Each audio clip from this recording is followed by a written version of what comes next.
그나저나 기자 수첩은 뭘 가지고 오셨어요? 역사 바로 세우기의 한 문제입니다. 뭔가요? 전두환 씨의 추징금을 어떻게 받아내느냐. 예. 일단 뭐 어제 뭐 별로 나온 게 없습니다만은 나왔다 하더라도 수사를 통해서 자료가 확보가 돼야 됩니다. 이게 진짜 전두환 전 대통령의 숨겨진 재산 중에서 건너왔다라는 증거 자료가 있어야 되는 거라 쉽지는 않습니다. 그래서 이번에 검찰을 보면은 국가 송무 담당에서 외사 담당으로 바뀌었어요. 추징팀이 추징팀의 지휘 체계가. 그러니까 해외에 숨겨둔 재산이나 역외 탈세 같은 것도 이제는 수사를 통해서 파헤치겠다 이런 의지가 좀 보이는 거죠. 그렇죠. 그럼 감추고 빼돌린 재산 찾아내기 위해서 지금 우리가 헤집어봐야 될 가족, 친인척 재산 어떤 것이 있는지 좀 먼저 좀 열거를 해볼까요? 글쎄요. 아침 드신 것도 소화가 잘 안 되실 거고 출근길에 흥분하셔서 운전도 좀 어려우실 텐데 짚어보면 장남 제국 씨 서울 서초동에 있는 출판사 시공사 자산으로 296억 원입니다. 예. 북플러스 도서출판 음악세계 메비우스 한국미술연구소 허브빌리지 파머스테이블 이걸 다 계열사로 두고 있습니다. 전두환 씨의 비자금이 흘러들어가지 않았으면 이게 가능했을까 이런 거죠. 그렇죠. 특히 지난 2006년 경기도 연천군에 조성한 허브빌리지라는 생태마을 시가로 250억 상당입니다. 대단한 곳입니다.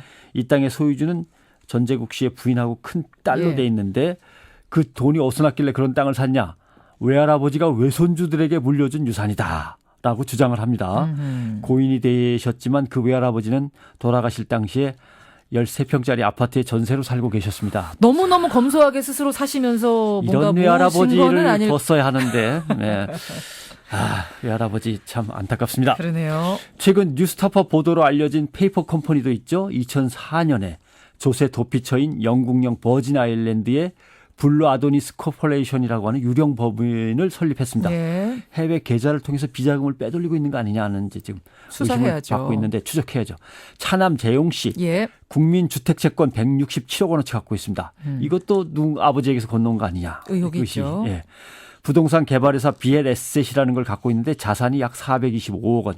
그럼 이건 어떻게 해서 회사를 설립했느냐.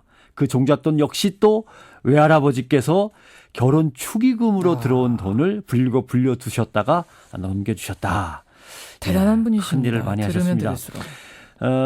그런데 나중에 재판 과정에서 밝혀진 것은 차명 계좌를 통해서 무기명 채권에 투자해서 돌리면서 돈 세탁을 했던 자금이다라는 게 밝혀졌습니다. 그렇죠. 다만 그것이 전두환 씨로부터 왔느냐 이게 안 밝혀져 갖고 결국 못 받아냈잖아요. 그다음에 재용 씨는 또 국민주택채권 119억 원어치에 대해서 갖고 있는데 세금을 포탈한 혐의로 이것은 뭐 법의 처벌을 받고 물어냈습니다만 이건 역시 다시 어떻게든 찾아와야 됩니다. 삼남 재만 씨 국민주택채권 160억 원어치를 갖고 있습니다. 이거는 뭐 100억 넘는 거는 기본이에요. 운산그룹 회장 딸과 결혼하면서 장인이 또 결혼 축의금으로 160억 원어치 채권을 봉투에 넣어서 주셨다고 합니다. 이런 결혼, 축복받은 결혼입니다.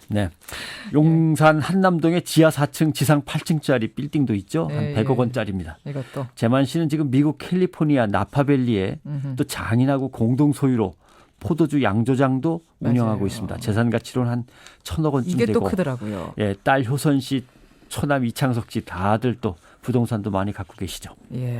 참 이게 숨이 가쁘네요. 대충 했는데도. 굵은 것만 했는데도.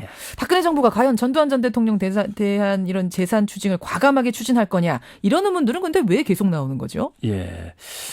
김대중 노무현 정부 때 추징한 전두환 전 대통령 재산은 20억 원입니다. 벤츠 승용차를 경매에 붙여서 1억 원, 뭐 콘도 회원권 1억 1,000만 원 이런 것들이죠. 그러면 이때 20억 원 두 정권을 합쳐서 이명박 정권 때는 얼마 했느냐? 4만 7천 원 했죠. 그렇죠. 이명박 전 대통령 수고 많으셨습니다. 4만 7천 원. 박근혜 대통령이 대선 후보로 선출된 뒤에 노무현 김대중 전 대통령 자택을 찾아가서 그 두 분 여사들께 인사를 나눴어요. 근데 이때 전두환 전 대통령 집에는 가지 않았습니다. 안 갔어요. 그러니까 벌써 그때부터 뭔가 거리두기를 하려고 한다라고 하는 건 분명했습니다. 그래서 최근에 문제가 되고 있는 전직 대통령 추징금 문제 과거 10년 동안 처리 못했는데 새 정부가 의지를 갖고 해결하겠다 분명히 이야기를 하셨죠. 또 여당도 진짜 이렇게 했어야 한다라고 지금 자기네들의 치적으로 내세우고 있으니까 어느 정도 진행은 될 거라고 봅니다.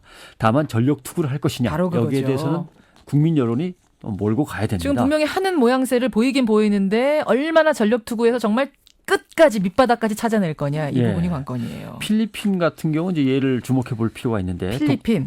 독재자 마르코스 전 대통령의 부정 축제한 재산을 환수하기 위해서 대통령 직속으로 바른정부위원회라는 걸 두고 있습니다. 예.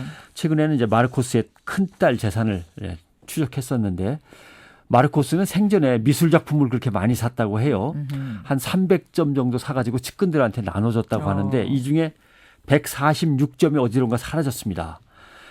대개는 피카소, 고호, 클로드, 모네 엄청난 거장들의 작품들입니다. 그러네요. 그래서 지금 한 100억 달러 부정축제 재산 중에 40억 달러 정도는 확보를 했는데 예. 문제는 부인 이멜다 여사와 자녀들이 정계에 진출해서 자꾸 지위가 올라가고 있습니다. 힘이 아하. 세지고 있습니다. 그래서 이 위원회는 지금 돈이 없다는 이유로 활동 예산이 없다는 이유로 안 찾아요. 중단했습니다. 활동을 중단한 상태입니다. 이런 것들이 있고 칠레 독재자 피노체트 은닉 재산은 대법원과 국가위원회가 나서서 조사하고 있습니다. 네. 이 국가수호위원회라고 하는 건데 국가의 이익을 수호하기 위한 위원회다. 이런 것까지 두고서 열심히 찾고 있는 나라들도 있다라는 걸 말씀을 드립니다. 이 위원회 활동들은 나중에 한번 시간이 되면 소개해드리죠. 예. 우리가 관심 가져야 됩니다. 예. 낚여놓을 것이 아니고. 편상욱 대기자 수고하셨습니다. 고맙습니다.